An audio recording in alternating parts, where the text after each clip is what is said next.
ओम नमः शिवाय। हर हर महादेव। कार्तिक मास की कथाओं को प्रेम पूर्वक सुनने वाले सारे विष्णु भक्तों को आंवला नवमी की हार्दिक शुभकामनाएं। आज कार्तिक माह के शुक्ल पक्ष की नवमी तिथि है। इस नवमी तिथि को आंवला नवमी के नाम से जाना जाता है।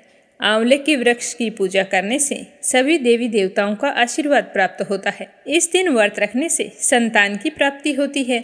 ऐसा माना जाता है कि आंवले के पेड़ की पूजा करके 108 परिक्रमा करने से मनुष्य की सारी मनोकामनाएं पूर्ण होती हैं। इस दिन भगवान विष्णु सहित आंवले के पेड़ की पूजा अर्चना करने से अक्षय पुण्य फलों की प्राप्ति होती है। कहा जाता है कि अन्य दिनों की तुलना में अक्षय नवमी पर किया गया दान पुण्य कई गुना अधिक फल देता है और वह अक्षय हो जाता है। इसीलिए जो भी भक्त कार्तिक स्नान करते हैं उन्हें नवमी के दिन आंवले के पेड़ की पूजा जरूर करनी चाहिए। इसके लिए आपको आंवले के वृक्ष के नीचे पूर्व दिशा की ओर मुंह करके बैठना होता है और आंवले के पौधे की जड़ में दूध मिला हुआ पानी डालना होता है। फिर एक घी का दीपक जलाएं।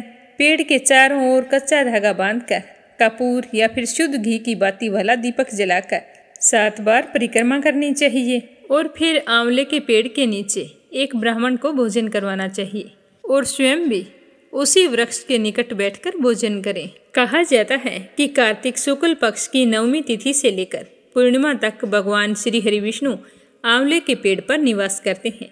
इसीलिए इस पेड़ की पूजा अर्चना की जाती है। साथ में यह भी कहा गया है कि आंवला नवमी के दिन ही भगवान श्री कृष्ण अपनी बाल लीलाओं का त्याग करके वृंदावन की गलियों को छोड़कर मथुरा चले गए थे। तो अब अपने सुनते हैं कार्तिक मास की कथा। इससे पहले आप सभी का बहुत बहुत धन्यवाद जो आप मीरा भक्ति स्टोरी चैनल पर प्रस्तुत अध्याय इतने प्रेम पूर्वक और श्रद्धा भाव से सुनते हैं। आप सभी से मेरा निवेदन है कि आप इस चैनल को सब्सक्राइब जरूर करें। भगवान श्री हरि आपकी सारी मनोकामनाएं पूर्ण करें।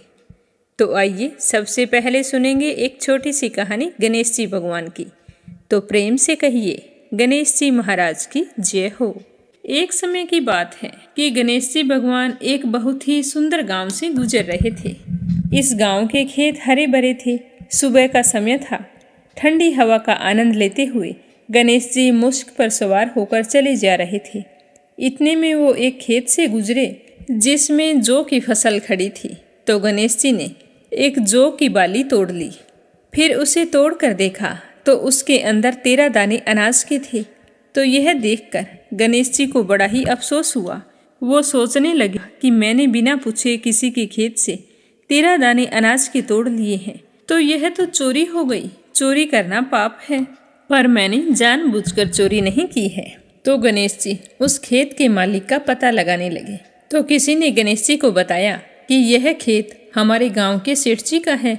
तो गणेश जी पता लगाकर सेठ जी के दुकान पर पहुंच गए और कहा कि सेठ जी मुझे काम पर रख लो, मुझे नौकरी की ज़रूरत है। तो सेठ जी को काम वाले की ज़रूरत थी। तो सेठ जी ने उसे काम पर रख लिया।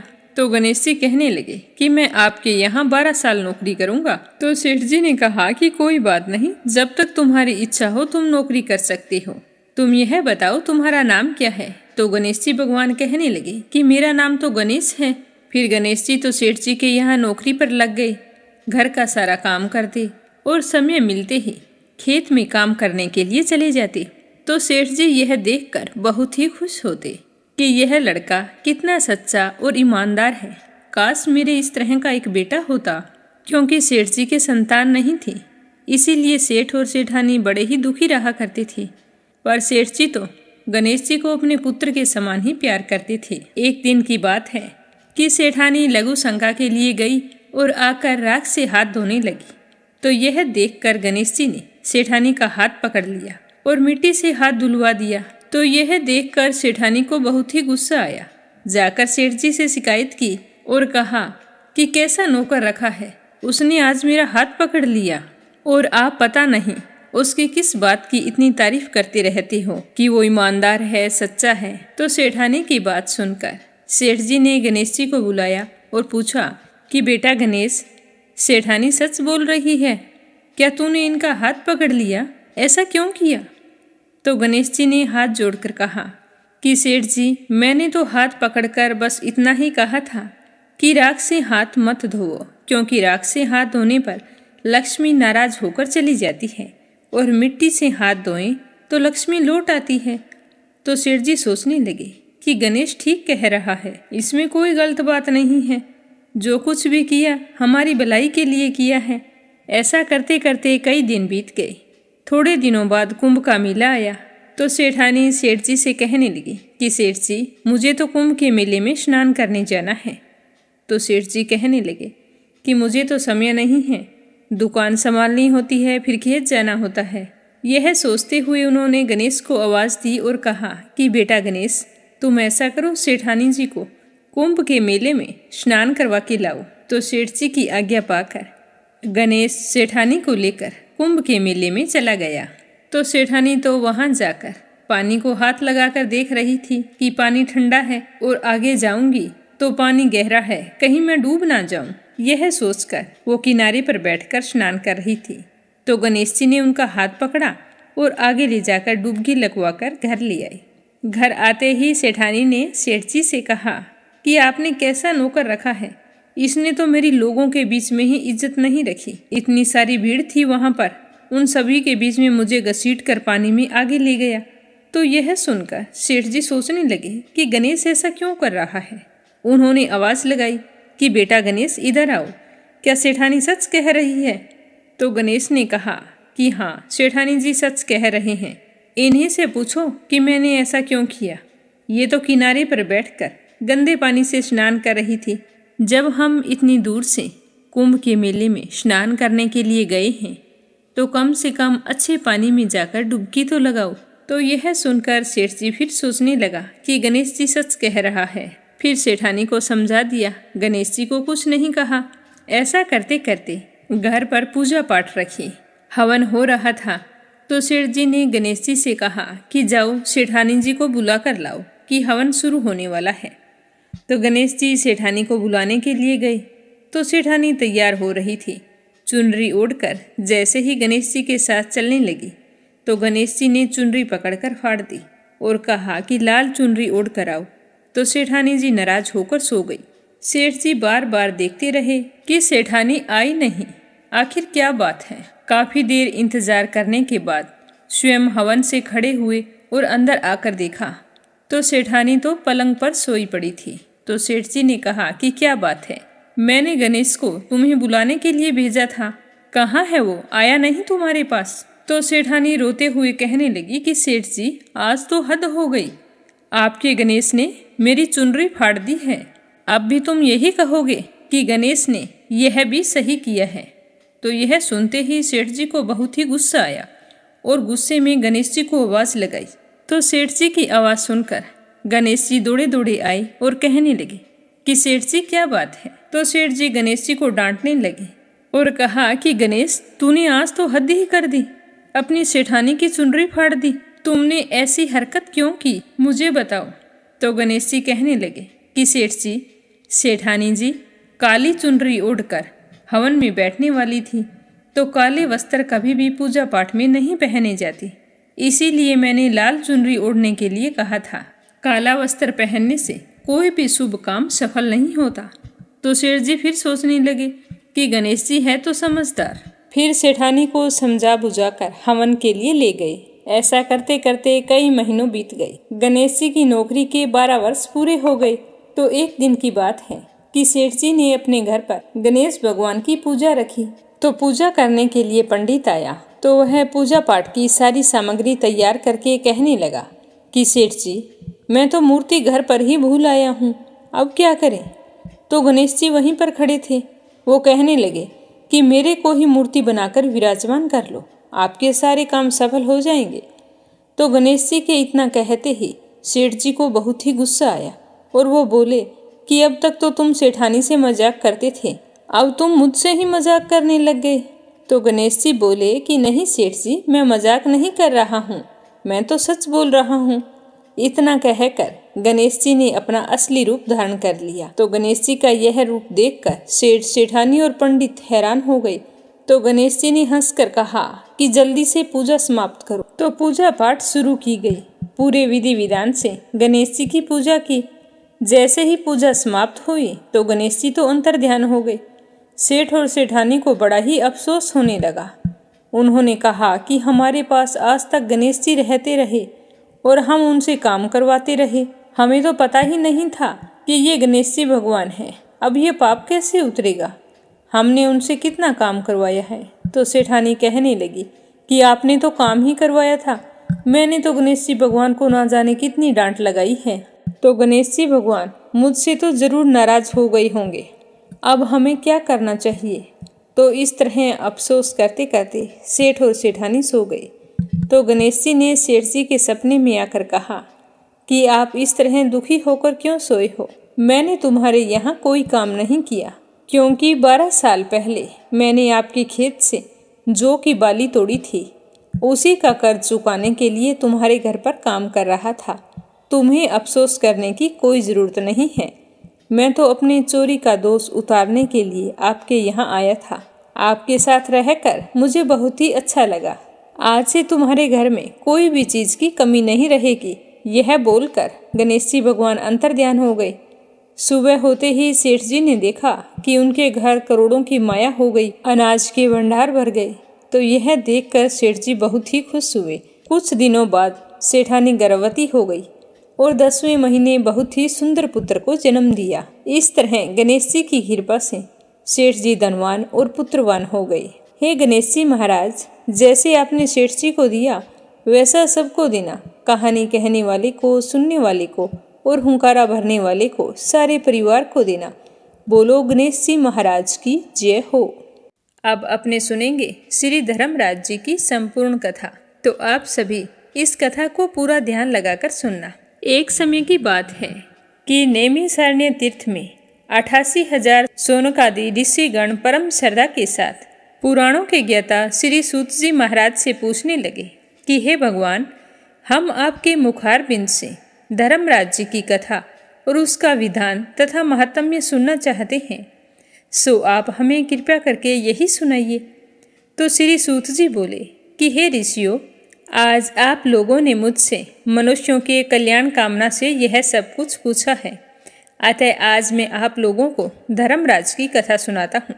जिस तरह मनुष्य सारे तीर्थ, व्रत और नाना प्रकार का दान करने वाला मनुष्य उद्यापन को किए बिना सुख का भागी नहीं हो सकता, इस विषय में आप लोगों को इस लोक में सुख और आगे स्वर्ग लोक की प्राप्ति के लिए धर्मराज जी की श्रेष्ठ कथा कहूँगा। आप लोग विश्वास रखकर ध्यानपूर्वक सुने। पूर्व काल की बात है कि राजा बब्रुवाहन महोदयपुर में राज्य करता था। वह राजा बड़ा धर्मात्मा, दयालु तथा गौ, ब्राह्मण और भक्त पूजक था। उसके राज्य में हरिदास विष्णु सेवक बड़ा तेजस्वी था। तदनुसार उसकी पत्नी श्री भगवान की भक्त और पतिव्रता नारी थी। उसने प्राय सभी प्रसिद्ध देवताओं के लिए व्रत किए, परंतु उसने धर्मराज प्रभु की कभी भी सेवा नहीं की, ना ही कथा सुनी और ना ही कोई दान धर्म किया। पर वह बाकी सारे नियम धर्म रखती थी। जन्माष्टमी, महाशिवरात्रि, शिवजी के सभी व्रत किया करती थी। बड़े ही श्रद्धा भाव से एकादशी का व्रत भी करती थी और द्वादशी के दिन यथासंभव दान दक्षिणा भी देती थी। अतिथि सेवा से वह कभी भी विमुख नहीं होती थी। इस प्रकार वह धर्मपरायण वृद्धावस्था में मृत्यु को प्राप्त हो गई। धर्मचारण के प्रभाव से यम के दूत उसे आदरपूर्वक धर्मराज के पुर को ले गए। दक्षिण दिशा में पृथ्वी से कुछ ऊपर अंतरिक्ष में धर्मराज का बड़ा भारी नगर है, जो कि पापी लोगों को भय देने वाला है। धर्मराज का पुर 1000 योजन का है। वह चौकोर है तथा उसके 4 द्वार है तथा वह नाना प्रकार के रत्नों से शोभायमान कई मनुष्य जो पुण्य भोगने को गए हैं वहाँ निवास कर रहे हैं। स्थान स्थान पर गीत सुनाई दे रहे हैं और बाजे बज रहे हैं। उस नगर के 7 कोट हैं। उसके बीच में महासुंदर धर्मराज जी का मंदिर है। वह रत्नों से बना हुआ है और अग्नि बिजली बाल सूर्य के समान चमक रहा है। उसके दरवाजे की पेड़ियाँ स्फटिक मणि की है। हीरों की कड़ियों से आंगन चमक रहा है। उसके मध्य में अनुपम सुंदर सिंहासन पर धर्मराज भगवान विराजमान है। उसके पास चित्रगुप्त जी का स्थान है। जो कि मृत प्राणियों के पाप पुण्य का लेखा जोखा रखता है और धर्मराज जी को बताया करता है। यमराज के दूत गुणवती को वहां लेकर चले गए। उनको देखकर वह भयभीत होकर कांपने लगी, नीचे मुख करके खड़ी हो गई। चित्रगुप्त जी ने उनके पूर्व जन्म के किए हुए पाप पुण्य का लेखा जोखा पढ़कर धर्मराज को सुनाया। धर्मराज जी उस गुणवती की हरिहर आदि सभी देवों में तथा अपने पति में भक्ति देखकर बहुत ही प्रसन्न हुए और फिर उसी समय उदास हो गए। गुणवती ने जैसे ही धर्मराज का उदास चेहरा देखा तो निवेदन करने लगी कि हे प्रभु, मैंने मेरी समझ में कोई दुष्कृत्य नहीं किया है, फिर भी आप उदास क्यों हैं? इसका कारण बताइए। तो धर्मराज जी कहने लगे कि हे देवी, तुमने व्रत आदि से सभी देवों को संतुष्ट किया है, परंतु तुमने मेरे नाम से ना तो कोई दान पुण्य किया है और ना ही कथा सुनी है। तो यह सुनकर गुणवती ने कहा कि हे भगवान, मेरा अपराध क्षमा करें, मैं आपकी उपासना नहीं जानती थी। अब आप ही कृपया करके उपाय बताइए जिससे मनुष्य आपकी प्रीति के पात्र बन सके। यदि मैं आपके भक्ति मार्ग को आपके मुख से सुनूं और वापस मृत्यु लोक में जा सकूं और आपको संतुष्ट करने का उपाय करूं, तो यह मेरा बड़ा ही सौभाग्य होगा। तो धर्मराज जी ने कहा कि सूर्य भगवान के उत्तरायण में जाते ही जो महापुण्यवर्ती मकर संक्रांति आती है, उस दिन से मेरी पूजा शुरू करनी चाहिए। इस प्रकार साल भर मेरी कथा सुने और मेरी पूजा करे, इसमें कभी भी एक दिन चूकना नहीं चाहिए। आपातकाल आने पर भी मेरे धर्म के इन 10 नियमों का पालन करते रहना चाहिए। घृत, यथालाभ संतोष, क्षमा नियम द्वारा मन को वश में करना, किसी की वस्तु को नहीं चुराना, मन से पर स्त्रियों या पुरुषों की वासना यानी मन की शुद्धि और शारीरिक शुद्धि, इंद्रियों के वश में रहना, बुद्धि की पवित्रता यानी कि मन में बुरे विचार न आने देना, शास्त्र विद्या का स्वाध्याय यानी कि पूजा पाठ करना, सुनना या पढ़ना सुनाना और समय समय पर दान पुण्य करना, सत्य बोलना, सत्यता का ही व्यवहार और क्रोध ना करना, ये 10 धर्म के लक्षण हैं। और मेरी इस कथा को सदा नियम से सुनता रहे या फिर पढ़ता रहे और यथाशक्ति दान पुण्य तथा परोपकार करता रहे। जब साल भर बाद में फिर मकर संक्रांति आवे तब उद्यापन कर दे। सोने की या फिर जितना भी सामर्थ्य हो चांदी की मूर्ति बनवाकर किसी विद्वान ब्राह्मण के द्वारा पूजन हवन आदि करवाना चाहिए। मूर्ति की प्राण प्रतिष्ठा करवाकर पंचामृत से स्नान करा के षोडशोपचार से उसकी पूजा करनी चाहिए। साथ में चित्रगुप्त जी की भी पूजा करनी चाहिए और सफ़ेद काले तिलों के लड्डुओं का भोग लगाना चाहिए। हमारी पूर्ण पुष्टि के लिए ब्राह्मण को भी भोजन करवाना चाहिए। बांस की छावरी में 5.25 सेर धान जवार का जो मुक्ता तुल्य माना है, किसी मंदिर या ब्राह्मण को भेंट करना चाहिए। स्वर्ग में चढ़ने के लिए सोने या चांदी की नसेनी धर्मराज मंदिर में दान करनी चाहिए। साथ में सुंदर बनाई हुई चारपाई, मुलायम गद्दा, रजाई और तकिया, इसके अलावा कंबल, पादुकाएं लकड़ी की और डंडी लगा हुआ लोटा, 5 कपड़े भी धर्मराज जी के निमित्त और यदि समर्थ हो तो सफ़ेद या काली गाय चित्रगुप्त के निमित्त धर्मराज मंदिर में दान करनी चाहिए। ये सभी वस्तुएं सर्वसाधारण के लिए है। धनवान व्यक्ति और भी दान करे तो अति उत्तम होता है।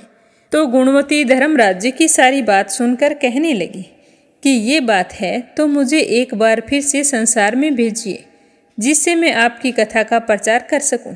तो धर्मराज ने गुणवती को भूलोक पर जाने की स्वीकृति दे दी। उसी समय उसके मृत शरीर में पुनः प्राणों का संचार हो गया और उसके पुत्र कहने लगे कि हमारी माताजी जीवित हो गई है।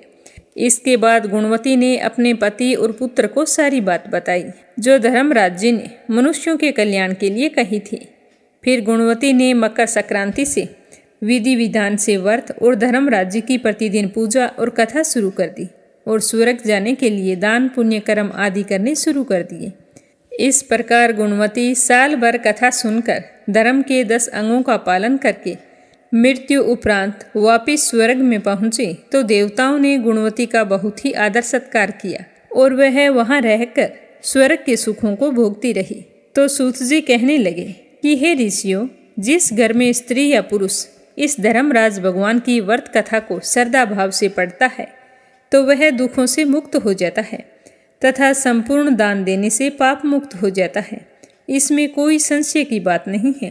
मृत्यु काल में जो यमदूत लेने आते हैं वह भी उसको आदर पूर्वक लेकर जाते हैं और धर्मराज जी भी उसे सदा सुखी रखते हैं। यदि उन मनुष्यों के कुछ पाप बाकी भी हों तो शीघ्र ही पाप नाशक उपाय बताकर शीघ्र ही पाप मुक्त कराने में सहायक बन जाते हैं। गरुड़ पुराण आदि में लिखा है कि पापी लोगों को यमदूत भयानक यातनाएं देते हुए लेकर जाते हैं, परंतु धर्मराज जी की कथा वह दान पुण्य धर्मराज मंदिर में करते हैं वह मनुष्य यमपुरी में कभी भी कष्ट नहीं पाता। वह शीघ्र ही स्वर्ग तथा मोक्ष को प्राप्त हो जाता है। बोलो धर्मराज जी की जय हो। बोलो विष्णु भगवान की जय हो। एक समय की बात है, एक राजा था। उसका परण यह था कि वो रोजाना 1.25 मन आंवले का दान करके ही भोजन करता था, इसीलिए उसका नाम आंवलिया राजा पड़ गया। राजा की पत्नी भी बहुत ही धार्मिक विचारों वाली और पतिव्रता नारी थी। राजा के एक बेटा था, वह तो राजा को कभी भी दान पुण्य के लिए मना नहीं करता था। लेकिन जब राजा के बेटे की शादी हुई और बहू घर पर आई तो बहू ने देखा कि राजा तो रोजाना 1.25 मन आंवले का दान करते हैं, उसी के बाद भोजन करते हैं। तो वह सोचने लगी कि रोजाना अगर इसी तरह दान करती गई तो एक दिन तो सारा खजाना खाली हो जाएगा, कुछ ना कुछ तो करना पड़ेगा। तो वह राजा के बेटे से कहने लगी कि आपके पिताजी रोजाना 1.25 मन आंवले का दान करते हैं, अगर ऐसा ही करते रहे तो खजाना तो एक दिन खाली हो जाएगा। आप ऐसा करो, अपने पिताजी से कह दो कि आंवले का दान करना बंद कर दे। बेटे ने अपनी पत्नी के कहे अनुसार जाकर अपने पिताजी को कह दिया कि पिताजी आप हमेशा इसी तरह दान करते रहे तो हमारा खजाना तो एक दिन खाली हो जाएगा। तो बेटे की बात सुनकर राजा को बहुत ही दुख हुआ, पर उन्होंने अपने बेटे से कुछ नहीं कहा। राजा सोचने लगे कि ये बात मेरे बेटे ने नहीं कही है, क्योंकि इसने शादी से पहले तो कभी ऐसी कोई बात नहीं की। तो राजा उदास होकर बैठ गए। जब रानी ने देखा कि राजा आज बहुत ही चिंतित और उदास हैं, तो रानी ने पूछा कि आज ऐसी क्या बात हो गई जो आप इतने उदास बैठे हैं। तो राजा ने कहा कि आज मेरे बेटे ने आंवले का दान करने से मना कर दिया है, लेकिन रोजाना 1.25 मन आंवले का दान करना मेरा नियम है।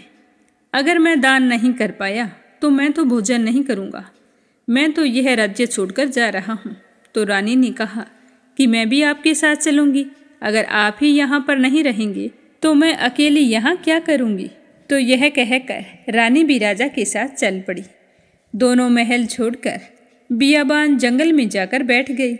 राजा रानी आंवले का दान नहीं कर पाए और परण के कारण कुछ खाया भी नहीं, भूखे प्यासे बैठे रहे। सुबह से शाम हो गई। इस तरह करते करते 7 दिन बीत गए। भगवान ने सोचा कि अगर मैंने इनका परण नहीं रखा और इनका सत नहीं रखा तो विश्वास चला जाएगा, कौन मानेगा मुझे, लोगों का भगवान पर से विश्वास उठ जाएगा। यह सोचकर भगवान ने उसी रात जंगल में महल, राज्य और बाग बगीचे सब बना दिए, ढेरों आंवले के पेड़ लगा दिए। सुबह जब राजा और रानी उठे तो उन्होंने देखा कि उस सुनसान जंगल में राज्य से भी दुगना बड़ा राज्य बसा हुआ है, और जहाँ वो सो रहे थे वो तो बहुत ही बड़ा महल था। तो राजा रानी से कहने लगे, कहते हैं सत मत छोड़े सूरमा, सत छोड़े पत जाए, सत की छोड़ी लक्ष्मी फिर मिलेगी आई। आओ नहा धोकर आंवले का दान करें और फिर भोजन करेंगे।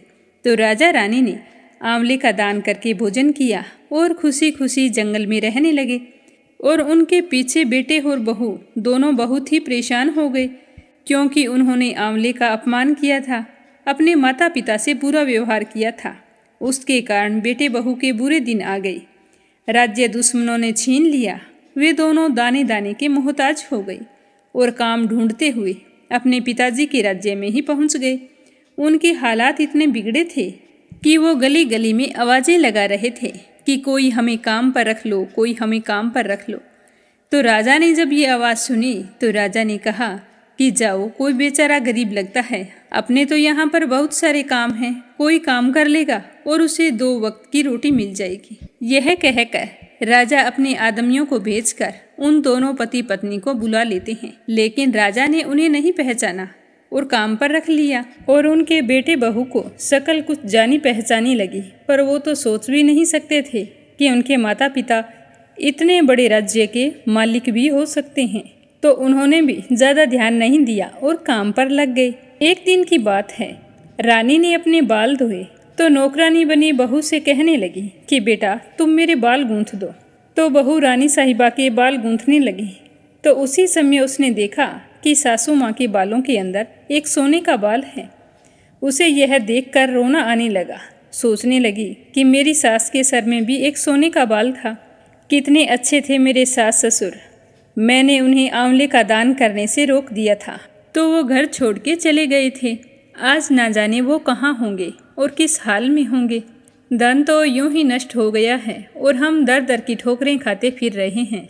काश मैंने उन्हें दान करने से ना रोका होता तो आज हमारी ये हालत ना होती। यह सोचकर बहू को रोना आ गया और आंखों से टप टप करके आंसू गिरने लगे।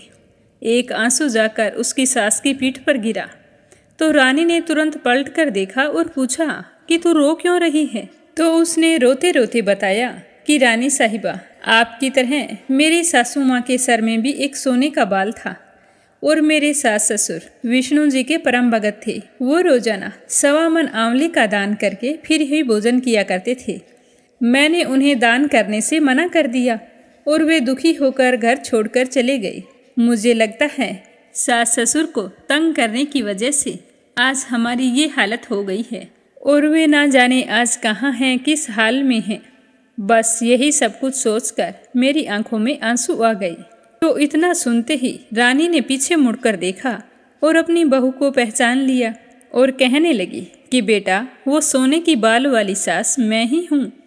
तुम्हारे यहाँ से आने के बाद में हमें तो यह सब कुछ विष्णु भगवान ने दिया है। हम तो आज भी 1.25 मन आंवले का दान करके ही भोजन करते हैं।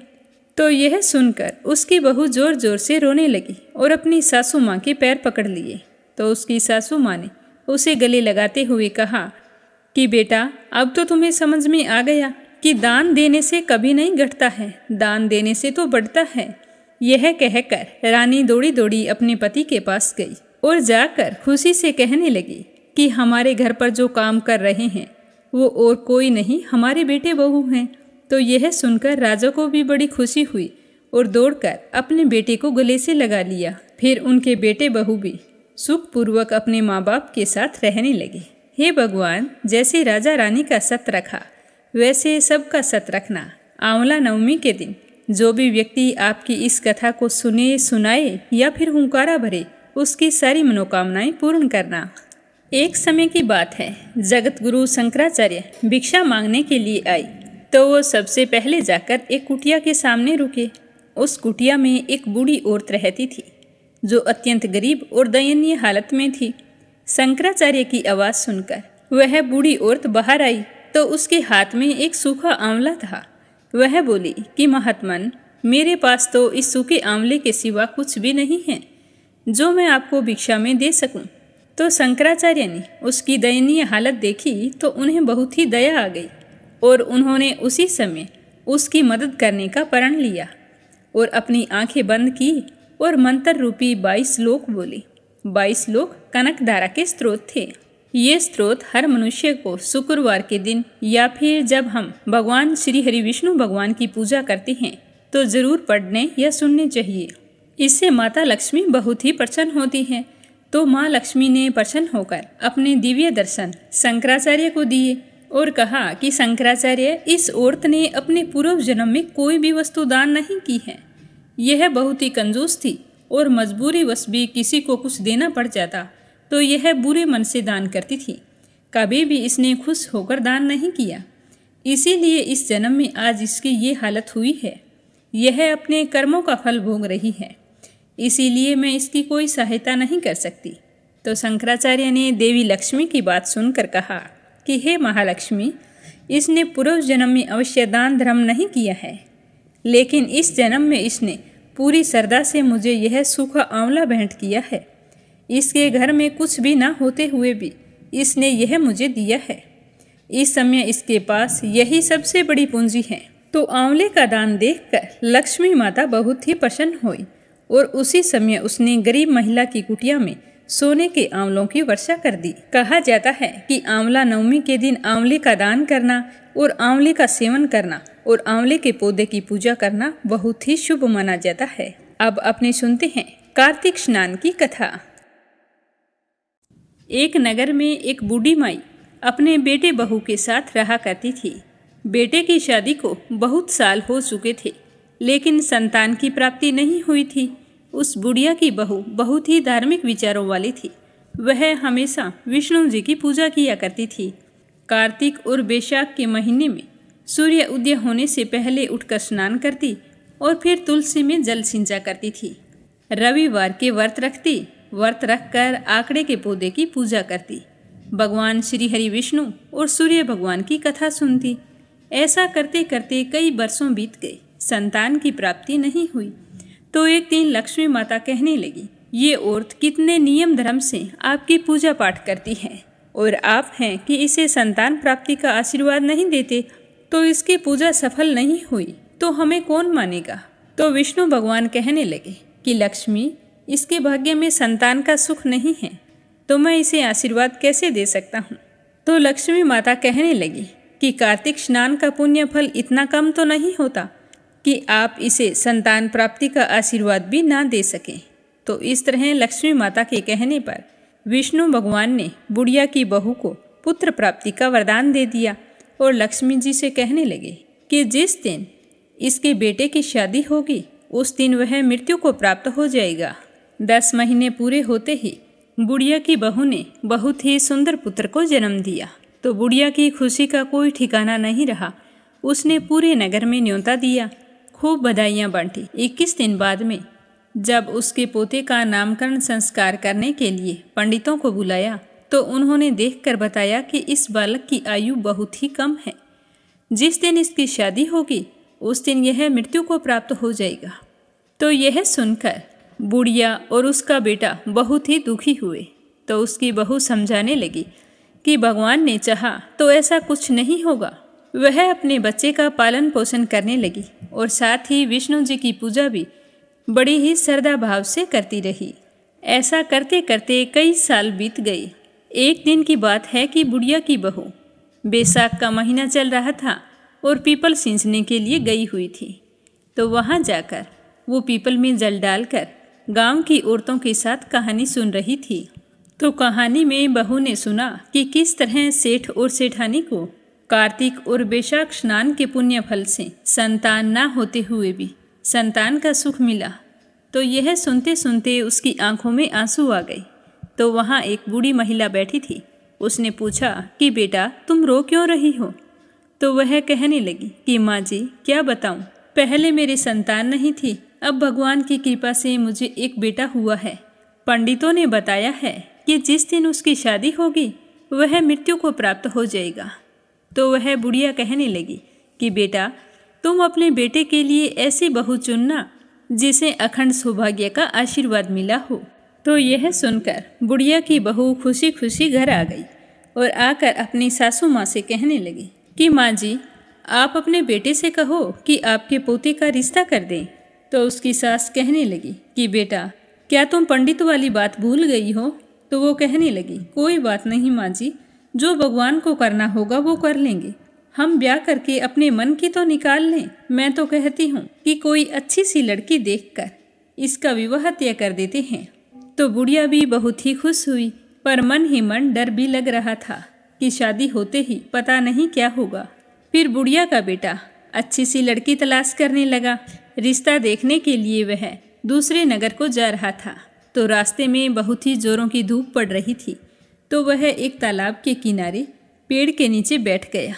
वहाँ पर कुछ लड़कियाँ खेल रही थी। थोड़ी ही देर बाद एक लड़की कहने लगी कि बहनों मुझे तो घर जाना है, आज मेरा मंगला गौरी का व्रत है, माँ ने कहा था जल्दी आ जाना।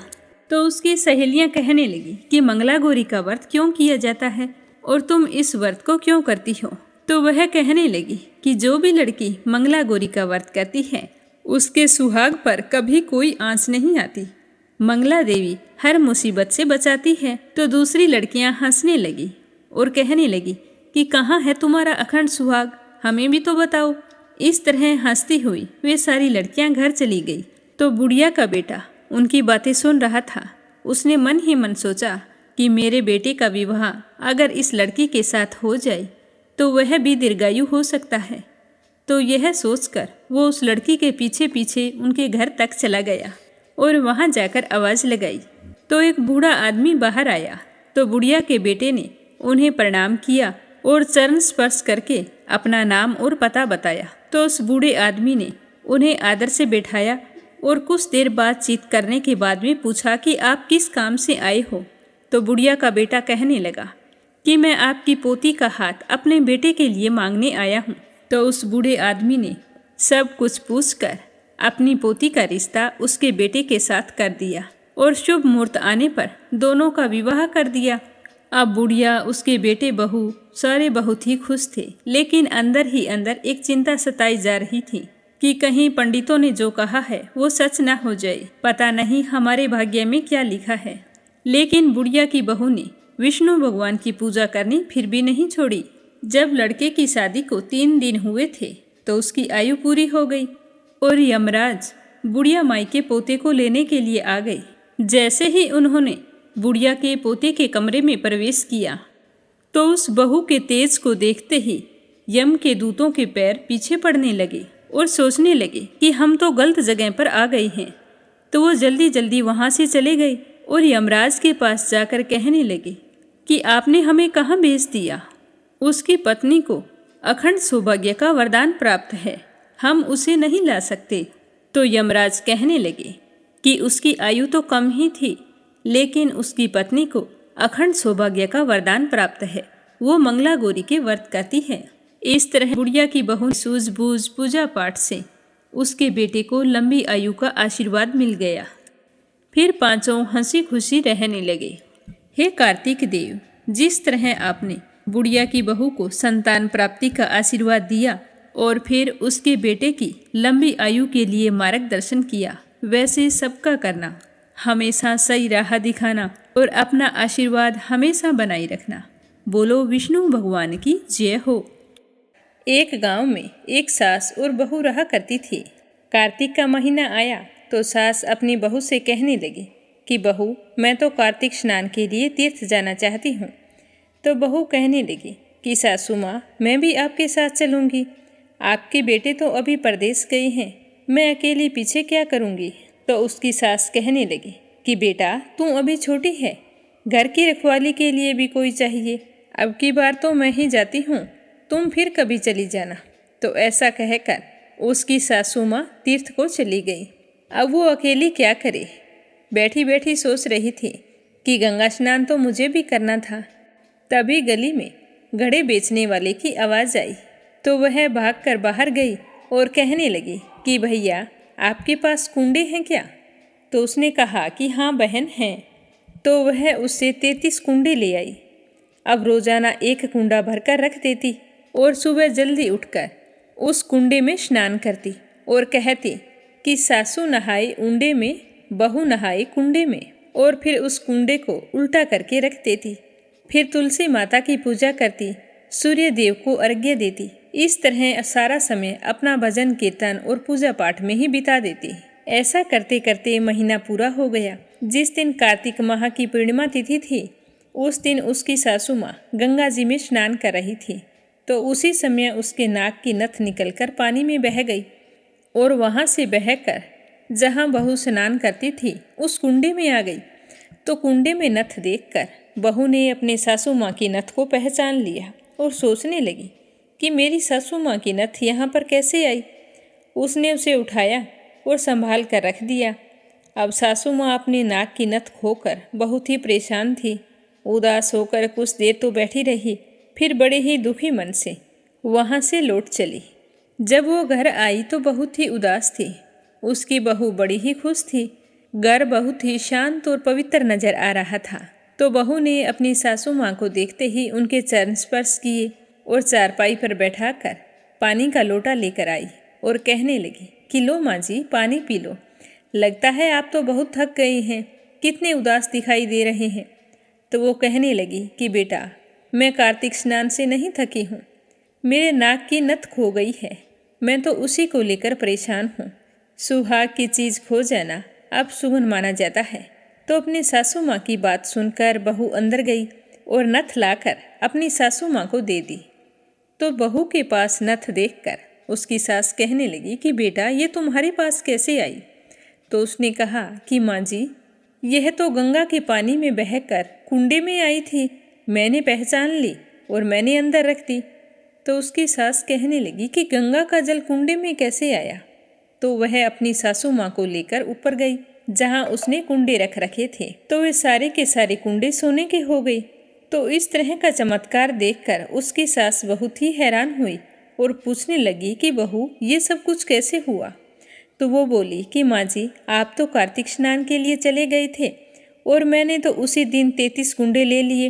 रोज़ एक कुंडा भर के रख देती, सुबह जल्दी उठकर स्नान करती और फिर उस कुंडे को उल्टा करके रख देती। तब सासू माँ बोली कि बहू, तुम बड़ी भाग्यवान है जो साक्षात गंगा जी तेरे पास आई है। तूने पूरे श्रद्धा और विश्वास से कार्तिक स्नान किया है, इसीलिए भगवान ने प्रसन्न होकर तुझे इसका फल दिया है। तो मैंने तो गंगा जी जाकर कार्तिक स्नान किया और तूने घर पर ही कार्तिक स्नान कर लिया है। अब हम दोनों सास बहू ब्राह्मण भोज करवाएंगी।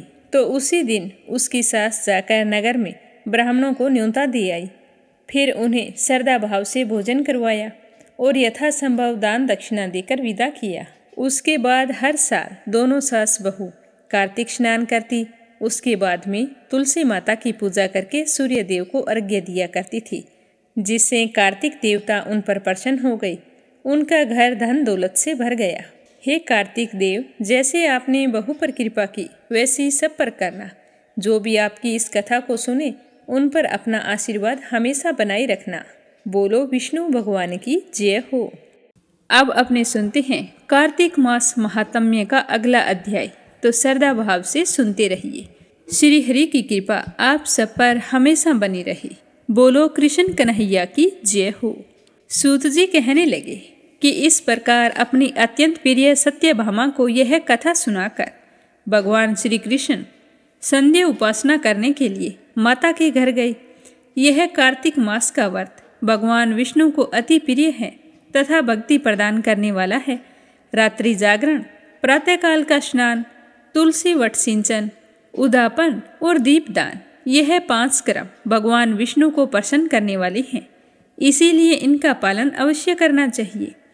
ऋषि बोले कि भगवान विष्णु को प्रिय, अधिक फल की प्राप्ति कराने वाले, शरीर के प्रत्येक अंग को प्रसन्न करने वाले कार्तिक महात्म्य को आपने हमें बताया। यह मोक्ष की कामना करने वाले अथवा भोग की इच्छा रखने वाले मनुष्यों को यह व्रत अवश्य करना चाहिए।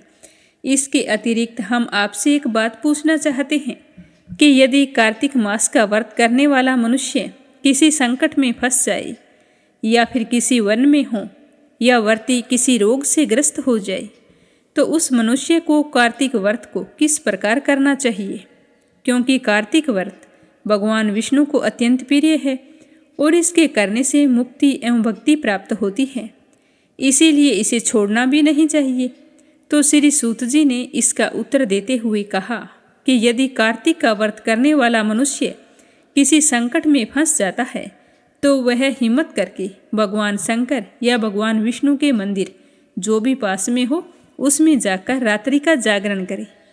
यदि व्रती घने वन में फंस जाता है तो वह पीपल वृक्ष के नीचे या फिर तुलसी वन में जाकर जागरण करे। भगवान विष्णु की प्रतिमा के सामने बैठकर विष्णु जी का कीर्तन करे। ऐसा करने से सहस्त्र गायों के दान के समान फल की प्राप्ति होती है। जो मनुष्य विष्णु जी के कीर्तन में बाजा बजाता है उसे वाजपेय यज्ञ समान फल की प्राप्ति होती है। और श्री हरि के कीर्तन में नृत्य करने वाले मनुष्यों को सब तीर्थों में स्नान करने का फल प्राप्त हो जाता है। किसी संकट के समय या रोगी हो जाने और जल ना मिलने की स्थिति में केवल भगवान विष्णु के नाम मात्र से ही मार्जन कर लें। यदि उदापन ना कर सके तो व्रत की पूर्ति के लिए केवल पंडितों को भोजन करवाएं, यथासंभव दान दक्षिणा देकर प्रसन्नचित मन से विदा करें। पंडितों के प्रसन्न होने पर ही विष्णु जी प्रसन्न रहते हैं।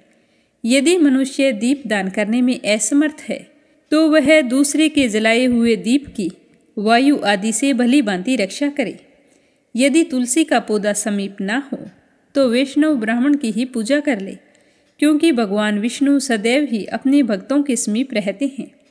इन सब के ना होने पर कार्तिक का व्रत करने वाला मनुष्य ब्राह्मण, गऊ, पीपल और वट वृक्ष की पूजा श्रद्धा भाव से करे और उनकी सेवा करे।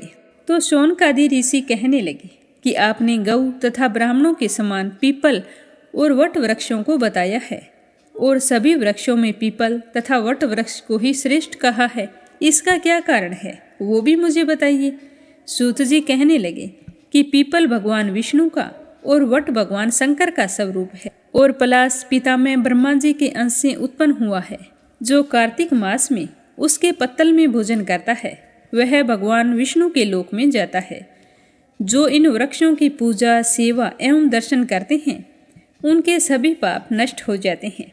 ऋषियों ने पूछा कि हे प्रभु, हम लोगों के मन में एक शंका है कि ब्रह्मा, विष्णु और शंकर वृक्ष रूप क्यों हुए। कृपया आप हमारे इस शंका का निवारण कीजिए। तो सूत जी कहने लगे कि प्राचीन काल में भगवान शिव तथा माता पार्वती जी विहार कर रहे थे। उस समय उनके विहार में विघ्न उपस्थित करने के उद्देश्य से अग्निदेव ब्राह्मण का रूप धारण करके वहां पहुंच गए। विहार के आनंद के वशीभूत हो जाने के कारण कुपित होकर माता पार्वती ने सभी देवताओं को श्राप दे दिया। माता पार्वती ने कहा कि हे देवताओं, विषय सुख से कीट पतंगे तक अनजान नहीं हैं और आप लोग देवता होकर भी उसमें विघ्न उपस्थित किया है। इसीलिए मेरा श्राप है कि आप सभी वृक्ष बन जाओ। तो सूत जी बोले कि इस प्रकार कुपित हुई पार्वती के श्राप के कारण सभी देवता वृक्ष बन गए। यही कारण है कि भगवान विष्णु पीपल और शिवजी वट वृक्ष हो गए। इसीलिए भगवान विष्णु का शनि देव के साथ योग होने के कारण केवल शनिवार को ही पीपल को छूना चाहिए और अन्य किसी दिन नहीं छूना चाहिए। आज का अध्याय समाप्त हुआ। अब अपने सुनते हैं तुलसी माता की कहानी। बोलो तुलसी माता की जय हो। एक समय की बात है, एक गांव में एक गरीब परिवार रहता था। माँ बाप और उसकी एक छोटी सी कन्या थी। जब भी वह गांव की औरतों को तुलसी की पूजा करते हुए देखती तो वो सोचती कि मैं भी तुलसी की पूजा करूं। तो जैसे ही वो थोड़ी सी बड़ी हुई तो वह प्रतिदिन तुलसी माता का पूजन करने लगी। अब तो उसका नियम बन गया। वह रोजाना सुबह जल्दी उठती, पहले स्नान करके तुलसी माता की पूजा करती, उसी के बाद में भोजन करती थी। ऐसा करते करते वो कन्या बड़ी हो गई तो उसके माँ बाप ने उसकी शादी करवा दी। वो गरीब थे, उनके पास देने के लिए कुछ नहीं था, तो वह कन्या अपने साथ उस तुलसी के गमले को लेकर चली गई। अब ससुराल में जाकर भी वह सुबह जल्दी उठती, स्नान करके पहले तुलसी माता की पूजा करती, उसी के बाद में भोजन करती। तो उसके दो जेठानियाँ थी, वो उसका दोनों मजाक बनाती। वो कहते कि बड़ी आई है नियम धर्म वाली, क्या तुम कोई बुजुर्ग है जो इस तरह से रोजाना स्नान करके पूजा करती है फिर भोजन करती है। पर वो अपनी जेठानियों को कुछ नहीं कहती। उसके चुपचाप रहने से उसकी जेठानियों को उससे बहुत ही ज़्यादा ईर्ष्या होती। तो उसकी जेठानियाँ रोजाना उसकी तुलसी के गमले को कहीं ना कहीं ले जाकर छुपा देती। वो अपनी जेठानियों को कुछ नहीं कहती, चुपचाप तुलसी के गमले को ढूंढकर अच्छे से पूजा करके फिर भोजन करती। तो इस तरह देखकर उसकी जेठानियों को बहुत ही ज़्यादा गुस्सा आने लगा। तो उन्होंने एक दिन तुलसी के गमले को उठाया और दूर फेंक आई। उस कन्या ने सुबह स्नान करके गमले को खूब ढूंढा, परंतु उसे तुलसी का गमला नहीं मिला। वह बहुत ही परेशान हुई। उस दिन उस कन्या ने भोजन भी नहीं किया। उसका रोजाना का नियम था और वो अपना नियम तोड़ना नहीं चाहती थी। तो उस कन्या की सच्ची भक्ति देखकर तुलसी माता उस पर बहुत ही प्रसन्न हुई और उसके कमरे में तुलसी माता का गमला प्रकट हो गया। तो उस दिन तो वो भूखी प्यासी सो गई थी। अगले दिन सुबह जल्दी उठी तो देखा उसके कमरे में एक तुलसी का पौधा लगा है। तो देखकर वो बहुत ही खुश हुई और कहने लगी कि अब मेरे तुलसी माता के गमले को कोई नहीं चुरा सकेगा। अब वो जल्दी जल्दी स्नान करने गई। स्नान करने के बाद में तुलसी माता का पूजन किया और फिर रसोई में जाकर खाने के लिए बैठी। तो उसकी जेठानियाँ वहाँ पर आ गई और कहने लगी कि लो जी, देवरानी का नियम धर्म पूरा हो गया है। और उसे पूछने लगी कि आज तुम तुलसी की पूजा किए बिना भोजन कैसे कर रही हो? तुम्हारा तो बड़ा नियम है, तुलसी की पूजा किए बिना भोजन नहीं करती हो। तो उसकी देवरानी ने धीरे से कहा कि जेठानी जी, मैंने पूजा कर ली है। तो जेठानियों ने कहा कि कहाँ से कर ली पूजा? गमला तो हमने फेंक दिया था। तो वह कहने लगी कि देखो, मेरे कमरे में मेरी चारपाई के पास तुलसी का पौधा है। तो यह सुनकर वो कहने लगी कि तुम झूठ बोल रही हो। तो उसकी देवरानी ने कहा कि आप जाकर देख सकते हैं। तो उसकी दोनों जेठानियाँ जल्दी जल्दी उसके कमरे में गई तो देखा कि उसकी चारपाई के चारों ओर तुलसी के पौधे हैं। तो यह देखकर वो दोनों बहुत ही शर्मिंदा हुई और आकर अपनी देवरानी से हाथ जोड़कर कहने लगी कि देवरानी, तेरी भक्ति सच्ची है, हमने तुमको बहुत ही परेशान किया है, हमें माफ़ कर दो। तो उसकी देवरानी उन्हें माफ़ कर देती है। उसी दिन से तीनों देवरानी जेठानियाँ सुबह जल्दी उठकर सबसे पहले स्नान करती, फिर तुलसी जी का पूजन करके अन्य कोई काम करती। तो उनका घर तुलसी माता की कृपा से सुखी और संपन्न हो गया। हे तुलसी माता, जैसे आपने देवरानी पर कृपा की, वैसे हम सब पर भी करना, सुख सौभाग्य बनाए रखना। तो अब सुनते हैं लपसी और तपसी की कहानी। इस कहानी को हर कथा के बाद में जरूर सुनना चाहिए, क्योंकि इसे सुने बिना हमें हमारे व्रत या पूजा पाठ का कोई पुण्य फल नहीं मिलता। बोलो लपसी तपसी की जय हो। एक लपसी था, एक तपसी था। तपसी हमेशा भगवान की तपस्या किया करता था और लपसी रोजाना 1.25 सेर की लापसी बनाता और सबसे पहले भगवान को भोग लगाता, उसके बाद स्वयं भोजन कर लेता। इसी तरह दोनों की दिनचर्या चल रही थी। एक दिन दोनों भाइयों में कोई बात को लेकर कहासुनी हो गई तो दोनों जोर जोर से लड़ने लगे। लपसी कहने लगा कि मैं बड़ा हूँ, मैं रोजाना भगवान को भोग लगाता हूँ। तो तपसी कहने लगा कि मैं तो रोजाना तपस्या ही करता रहता हूँ, तो मैं बड़ा हूँ। इस तरह लड़ते लड़ते दोनों जोर जोर से बोलने लगे। तभी वहाँ से नारद जी गुजर रहे थे और उन दोनों की आवाज़ सुनकर उनके पास आ गए और बोले कि तुम दोनों लड़ क्यों रहे हो? तो लपसी बोला कि मैं इसे कब से समझा रहा हूँ कि मैं बड़ा हूँ, पर ये तो कहता है कि मैं बड़ा हूँ। तो तपसी कहने लगा कि मैं इतनी तपस्या करता हूँ तो मैं ही बड़ा हूँ, ये छोटी सी बात इसके समझ में नहीं आ रही। तो नारद जी कहने लगे कि तुम दोनों शांत हो जाओ, तुम्हारा फैसला मैं करूँगा, लेकिन आज नहीं, कल आऊँगा, फिर बता दूँगा कि तुम दोनों में से कौन बड़ा है। यह कहकर नारद जी चले गए। दूसरे दिन रोजाना की तरह तपसी नहाकर आए तो नारद जी ने 1.25 करोड़ की अंगूठी उसके आगे फेंक दी। तो तपसी का ध्यान जैसे ही उस अंगूठी पर पड़ा तो उसने तुरंत उठाकर अपने पैर के नीचे दबा लिया और तपस्या करने के लिए बैठ गया। तो नारद जी ने दूसरी अंगूठी लपसी के सामने फेंक दी। तो लपसी ने अंगूठी को देखकर भी अनदेखा कर दिया और लापसी बनाने लगा। बनाने के बाद में भगवान को भोग लगाकर स्वयं भोजन करने के लिए बैठ गया। तो नारद जी उनके सामने आ गए। तो नारद जी को देखते ही वो दोनों पूछने लगे कि नारद जी, अब आप बताओ, हम में से कौन बड़ा है? तपसी कहने लगा कि मुझे ही बड़ा बताना, क्योंकि मैं ही बड़ा हूँ। तो नारद जी बोले कि तू खड़ा होकर तेरा पैर तो उठा। तो जैसे ही उसने खड़ा होकर पैर उठाया तो उसके पैर के नीचे अंगूठी थी। तो नारद जी कहने लगे कि ये अंगूठी तूने चुराई है, तुझे तेरी तपस्या का कोई फल नहीं मिलेगा, क्योंकि ये अंगूठी मैंने ही तुम दोनों के आगे फेंकी थी। तो तूने तो झट से अंगूठी को उठा लिया, तेरा मन तो मोह माया में अब भी लगा है। लपसी ने तो अंगूठी को देखकर भी अनदेखा कर दिया और अपनी रोजाना की भक्ति करने लगा। जो लपसी रोजाना करता है वो भी एक भक्ति है, और मेरा फैसला ये है कि लपसी ही सबसे बड़ा है। तो यह सुनकर तपसी हाथ जोड़कर कहने लगा कि महाराज, मुझसे बहुत बड़ा अनर्थ हो गया है, आगे से मैं ऐसी गलती कभी नहीं करूँगा। पर आप मुझे बताओ, मैंने भक्ति तो सच्चे मन से की है, तो मुझे उस भक्ति का फल कैसे मिलेगा? तो नारद जी कहने लगे कि रोटी बनाकर गाय और कुत्ते की रोटी नहीं बनाएगा, उसका फल तुझे ही मिलेगा।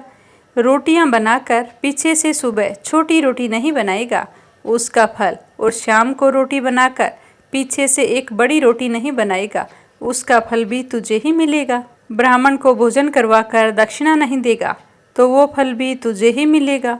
सूट, साड़ी, तिवल अगर हम किसी को देते हैं तो उसके ऊपर भेंट स्वरूप अगर कुछ रुपए नहीं देंगे तो उसका फल भी तुझे ही मिलेगा। अगर कोई दिए से दिया जलाएगा तो उसका फल भी तुझे ही मिलेगा। व्रत रख कर अगर कोई सारी कहानी सुन ले लेकिन तुम्हारी इस लपसी तपसी की कहानी को नहीं सुनेगा तो उसका फल भी तुम्हें ही मिलेगा। तो इस तरह का आशीर्वाद पाकर तपसी बड़ा ही प्रसन्न हुआ। कहा जाता है कि उसी दिन से हर व्रत कथा के बाद में लपसी तपसी की कहानी जरूर सुननी चाहिए। कहानी सुनने के बाद में कहना चाहिए कि लपसी का फल लपसी को मिले, तपसी का फल तपसी को मिले। हमारी कहानी का, हमारे व्रत का और हमारे पूजा पाठ का पुण्य फल हमें मिले। कथा समाप्त होते ही कमेंट बॉक्स में लक्ष्मीपति नारायण की जय हो जरूर लिखें और मीरा भक्ति स्टोरी चैनल को सब्सक्राइब करके वीडियो को ज़्यादा से ज़्यादा विष्णु भक्तों में शेयर करें। भगवान श्री हरि आपकी सारी मनोकामनाएं पूर्ण करें। कल फिर मिलेंगे अगले अध्याय और कथा के साथ। आप सभी की मंगल कामना के साथ। ओम नमः शिवाय। हर हर महादेव।